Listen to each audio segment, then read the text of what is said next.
Guys, what did we just watch? Meghan Markle, 9 months pregnant, twerking in a hospital gown while Harry cheers her on. This isn't just weird, it might be the most uncomfortable PR move we've ever seen. And it raises a much bigger question. Was this even real? Welcome again to Chad's Rumor Room. Don't forget to comment and subscribe, and let's dive right in. When Meghan Markle posted a video of herself dancing, heavily pregnant, in a hospital gown, twerking beside Prince Harry, it lit up the internet in all the wrong ways. Megyn Kelly wastes no time calling it the cringiest, most uncomfortable piece of tape she's seen in a long time, and she's not entirely wrong. While we live in an age where authenticity is currency and influencers share everything from morning routines to childbirth vlogs, this video didn't feel candid or real. It felt like a focus grouped attempt at relatability, a PR move disguised as a TikTok trend. There's a thin line between showing personality and seeking attention, and Meghan may have crossed it dancing in her hospital gown. Birth is one of the most sacred and vulnerable moments in a woman's life, and rather than honoring that intimacy, the clip felt like performance art with a filter slapped on it. It's not the dancing that's the issue, it's the intention behind it. Was this for herself, her baby, or for public approval? Because to most viewers, it looked like the third. Megyn Kelly's tirade about Meghan isn't new. It's deeply personal and emotionally charged, bordering on venomous. She flat out says, "We don't like you." That collective "we" represents a segment of the public that sees Meghan as manipulative, entitled, and disingenuous. Meghan accuses her of everything from killing the queen, rhetorically, to exploiting her victim narrative for fame. The critique may sound harsh, but it's a reflection of a broader sentiment Meghan hasn't been able to shake. Here's where things get real. Meghan has burned bridges with an institution millions still revere. For many royalists, it's not just about Meghan breaking tradition,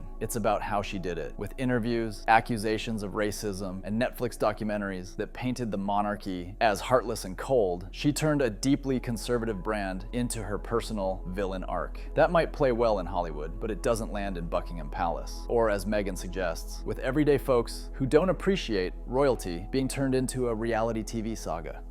Megyn Kelly's biggest gripe isn't that Meghan dances or tries to be relatable, it's that everything feels calculated. The criticism goes deeper than the video itself. It's about Meghan turning sacred moments, like the moments before giving birth, into personal branding opportunities. She argues that moments like those are private, even holy, and that turning them into social media content feels like a violation of their sanctity. And she has a point. Some experiences lose their magic when they're shared with millions. In trying to humanize herself, Meghan arguably dehumanizes the very intimacy that makes those experiences special. The attempt to say, "Look, I'm just like you," is lost when it's framed by a high production lens and filtered through a reputation management team. This is where Meghan's relationship with the public falters. It's not that she's trying to connect, it's that she's trying too hard, and it shows. People respond to vulnerability, not vanity. And if this was meant to be vulnerable, it missed the mark. Playing the victim is Meghan's most criticized move, according to Megyn Kelly. From the Oprah interview to the Spotify deal, Meghan often centers herself in narratives of mistreatment and struggle. She's spoken about suicidal thoughts, racism within the royal institution, and being bullied by the press. And while those issues are undeniably serious and deserve compassion, Kelly accuses Meghan of using them as PR weapons rather than raw truths. The problem is not the existence of her pain, it's the perception that she monetizes it. Vulnerability sells, especially in the post-Oprah era, where sharing your trauma can translate into brand deals, followers, and redemption arcs. But for Meghan, that well seems to be running dry. If every crisis becomes a branding opportunity, the public eventually tunes out or turns on you. Meghan's rant isn't just personal, it's cultural. She's saying that we've had enough of influencers peddling pain for profit. Meghan, in her eyes, isn't brave. She's strategic, and that's the difference between sympathy and suspicion. Stu Burguiera's analysis introduces a fascinating angle. What if this video wasn't a spontaneous moment at all, but a carefully selected clip pulled from the Markle media archive during a strategy meeting? That theory tracks. The video didn't feel like a natural moment caught on tape. It felt like a calculated post aimed at countering the cold and detached image many associate with Meghan. Imagine the scene. Meghan in a PR meeting with a room full of brand strategists. Someone says, "You need to soften your image, post something joyful joyful, something real. Out comes a video that's supposed to scream fun, sexy, and in love, but instead lands as tone-deaf and desperate. When connection becomes a marketing tactic, the connection dies. People are smarter than we give them credit for. They know the difference between authenticity and artifice. This wasn't a video of a woman celebrating her pregnancy. It was a woman auditioning for likability. Megyn compares Meghan's video to Chrissy Teigen's infamous hospital photos during her miscarriage, later revealed to be an abortion. Both moments were intensely personal, and both were shared with the world in a way that felt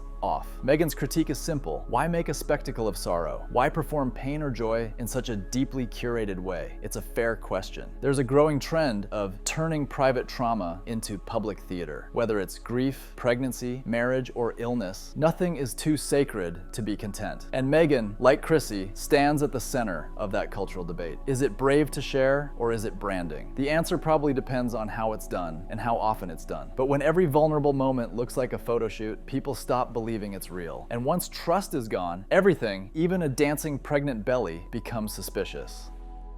One of the most striking takeaways from Meghan's rant is this. Meghan Markle is no longer a person. She's a brand. Every post, every photo, every public appearance is interpreted through the lens of strategy, not sincerity. That's the curse of fame in the digital age. Once you become a thing, you stop being a person. And that might be Meghan's biggest problem. Whether or not the video was genuine no longer matters. What matters is how people perceive it. And in Meghan's case, most now assume the worst. That's a tough position to recover from. And dancing in a hospital room won't fix it. In trying to prove she's relatable, Megyn made herself even more alien, because nothing says, "I'm just like you," less than performing vulnerability with a spotlight. Megyn Kelly closes with an unrelated ad about gold investments, but her emotional energy is spent on Meghan. What started as a reaction to a cringy video turned into a cultural autopsy of a public figure who lost the public's trust. Here's my take. Meghan Markle is a modern woman in a medieval system. She tried to turn the monarchy into a media brand and got burned. Now, outside the palace walls, she's trying to reinvent herself. But instead of finding a new voice, she keeps replaying the same greatest hits. Victimhood, vulnerability, vindication. But the audience has changed. We're skeptical. We've seen behind the curtain. And unless Megyn changes the script, unless she learns that true connection doesn't come from performance, she's going to keep dancing for an audience that's no longer watching.